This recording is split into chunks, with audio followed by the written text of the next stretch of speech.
Okay, so all right, so that's the test. Now, what did I learn from this test? Well, first of all, I learned that the clarinet I picked to do the test on has a very strong spring on the throat A flat key, because with the normal energy that I use depressing a key, it didn't really respond very well. But we're talking about reeds. Okay. Well, what I learned about this reed by playing all through these tests, and you noticed that I did, I tested the reed in extremes. Now, just to comment a little bit on the tests themselves. Normally, I do the puff test. I do it, very, very extensively, much more than I did. And in my mind, it really didn't pass the puff test. I would have done it in different registers and all that throughout. And I had to use a little more of this to get the reed to speak, and a little more of that. Didn't like that very much. Now, I was able to make a lot of the passages work, but I had to do it by making them, by working. And again, that's not very good. And the other thing is that though I could get the reed to speak and respond, like on the high leaps, in some of the different passages, the pianissimo arpeggios in the was it in the Kayuzak piece, which is a lovely little piece. It still the reed lacked a lot of things. It really needs a lot of work to be secure, to be a performance reed. And when I note the way the reed actually responds and plays, overall, I'd have to say that the option between putting it in the really great reeds and taking it into the backyard and shooting it, which are basically my only two categories. And thank goodness I live in Texas, so you can go into the backyard and shoot reeds.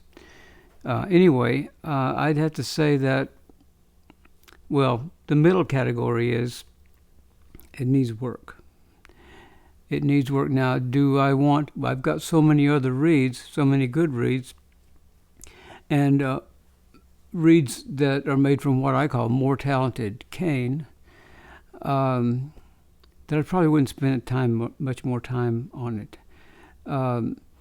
But actually, having said that, what I did was, after I did the test, I contradicted myself, because I did go and spent more time on it. But I did spend more time on it, not to try to make a concert quality reed, but rather to prove out, to learn more about the structure of the reed, because my sense was that I divide the reed, the vamp of the reed, into three parts: low, middle, and high. Just like if you're shooting video, you have low, middle, and high. You have lows, you have shadows, they call shadows, mids, and then highlights. Low, middle, and high. So to me, there need to be more balance between the highs, and especially the tip area, and the lows, blending the whole, say, profile, so that it's really quite perfect. And the other thing is that a reed will fail on you, or not play the way you want, respond the way you want, because there is, again, still the side-to-side problem in response, and the tip area is not perfectly even. Now, with the ATG system, the method that I have, you can make the tip perfectly even. No machine can do it. No machine can even approximate it. Perfectly even all the way across. If the tip is anything, it should be a little firmer right on the edge, and then a little bit lighter here on the edges, or in the middle, and a little lighter on the edges. It's very important, because all your responsiveness is here on the sides, and your essentially resistance and everything is right in the middle. So what I try to do with the reed is I try to work side to side until I get it perfect. But you know something, when you're testing, even if you're an experienced tester, and you really have to practice it just like you have to practice scales or anything else, articulation or rhythm or whatever. You really have to practice it and practice it doggedly, and so that you get a very refined sense of the balance of the reed. That side-to-side balance is extremely important because then once you get that side-to-side balance perfect, then your tip to back, your high to low profile, that's the thing that's going to set that reed. So basically, you can just basically seal with your lips and put the air in, and the reed speaks instantly, and it sounds perfectly clear. It's perfectly clear because your balance is perfectly perfect. So once you begin to start working on that middle part of the reed, the profile, then sometimes if you go back and retest, then you find that you weren't exactly really on top of it when you were doing the side-to-side test, either working the tips or down the sides. Very, very important, because if your sound is not responsive or the sound is not clear, your side-to-side balance is left to right is not good. And you can find those problems with reeds that play with a light resistance and reeds that play with a heavy resistance. Always side-to-side balance, you get a clear sound. So I felt like, again, I'm sorry, I'm kind of, digressing here, but I felt like that the side-to-side balance was okay, but the tip-to-back balance on those thirds, the blending of that profile and wasn't good, and there was a little too much wood between the lower third and the middle third, and I did work on that, and it did improve the reed. I got the sense, though, that in order to get the reed to really play, like top notch, I was going to have to take the reed and reprofile it, clip it back, and completely restructure it. So essentially, what is the reed? Okay, it's maybe on the outside kind of a good practice reed, and that's about it. And I've got other reeds that really play great, that play with more resilience, more life, and play better with more secure response. And so am I going to spend a lot more time with it? No, I'm not going to do it because now if it was the only reed I had, I would definitely spend a lot of time with it, trying to work it.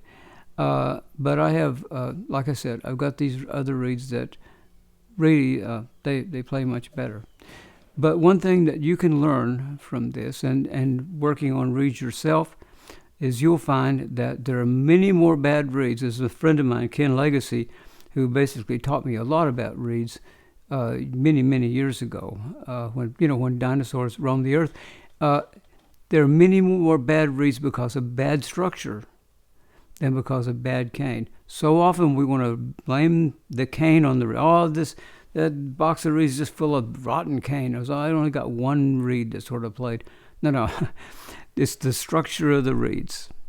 When you're producing reeds en masse and you've got 25 or 30 machines running and they're all individually adjusted as they have to be, you're not going to get a box of pristine reeds, especially when every reed comes from a different machine, which is the case. Okay, which is the case with these reed makers. I only know one reed maker that's not like that, and that's because he's a small reed maker and he has one machine. There's some advantages to that.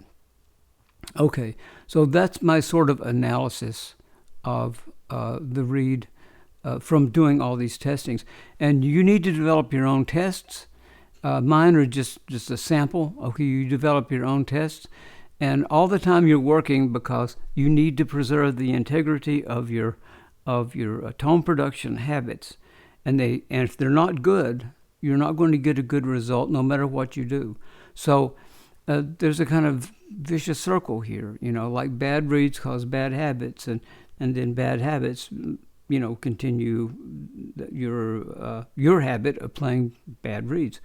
So you really need to work on your mechanics, and the best way I know how to do that is to learn how to play double lip. I'm going to give 6 or 7 or 8 video presentation on how to do it and everything you need to know to do it right. And the worst thing that will happen if you work on playing double lip and you learn to do it right is your single lip playing will dramatically improve. Well, that's it. And I hope you find this helpful. And if you do, give me a like down there or subscribe. And God willing, I'll see you in the next video.